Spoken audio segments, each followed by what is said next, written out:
کیونکہ ان کو تو بندشیں لگ چکی ہیں.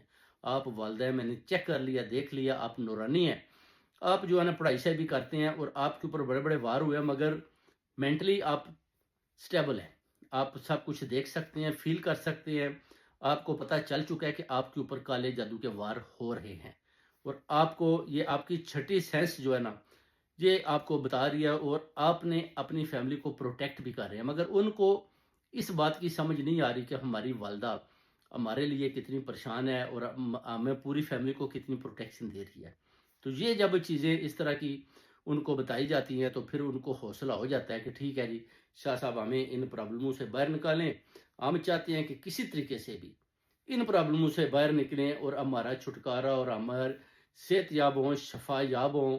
یہ شیطانوں جادوگروں سے ہمارا جو ہے نا اپنا ان سے جان چھوٹے، اور آپ مکمل طور پر ان کا مقابلہ کریں اور ہمیں یہ فتح لے کر دیں تاکہ جیت ہماری ہو. اور ہمارے گھر کے اندر یہ جو باہر جنات کے یہ جو گھیرے ہیں، یا گھر کے اندر جو جن بیٹی کو چمڑا ہوا ہے، چمٹا ہوا ہے، اس سے بھی جان چھڑائیں. تو میں نے کہا اس سے بھی جان چھڑاؤں گا، اور باہر جو گھیرا بنا ہوا ہے جنات کا ان کو بھی ادھر سے بگاؤں گا. ایسے نقش اور ایسے عمل پڑھوں گا، ادھر سے بیٹھ کر ہی آپ کو نظر آئے گا کہ آپ کے گھر میں نور کی بارش ہو رہی ہے فرشتوں کی مدد سے. جب فرشتے ساتویں آسمان پار کر کے اللہ تعالیٰ کے حضور میں پیش ہو کر آپ کی سفارش کریں گے تو پھر ادھر سے برکت طریقے کے ساتھ نور کی بارش ہوگی.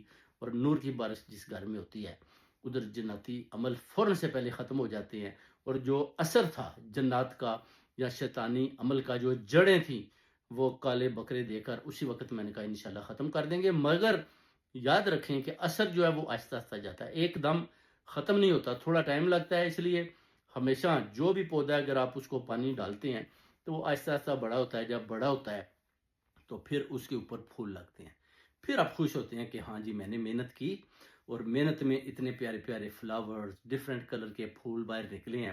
بالکل ایسا ہی نورانی عمل میں بھی ہوتا ہے. شیطانی عمل، کالا جادو بڑی تیزی کے ساتھ بھاگتا ہے، بڑی تیزی کے ساتھ آپ کے اوپر وار ہوتا ہے، مگر نورانی عمل آہستہ آہستہ اوپر آتا ہے، اور پھر مکمل طور پر وہ اپنا قبضہ اس کالے جادو کے اوپر کر لیتا ہے. اور کالا جادو شیطانی عمل کو ادھر سے ہمیشہ کے لیے بھاگنا پڑتا ہے، کیونکہ وہ ہمیشہ کے لیے نہیں ہوتا، کچھ عرصے کے لیے ہوتا ہے. مگر اس عرصے میں یا تو وہ آپ کی جان لے لیتا ہے، یا گھر کا ماحول اتنا خراب کر دیتا ہے کہ بچے بھی آپ کی عزت نہیں کرتے، رسپیکٹ نہیں کرتے، اور آپ بھی بچوں سے خود اتنے تنگ ہو جاتے ہیں کہ آپ خود ہی کہتے ہیں کہ یا تو بچے میری جان چھوڑ دیں یا میں بچوں کی جان چھوڑ دوں. اس طرح کا ایک کنفلکٹ گھر کے اندر پیدا ہو جاتا ہے. پھر ان سے جان چھڑانے کے لیے آپ کو نورانی اور روحانی عملیات کی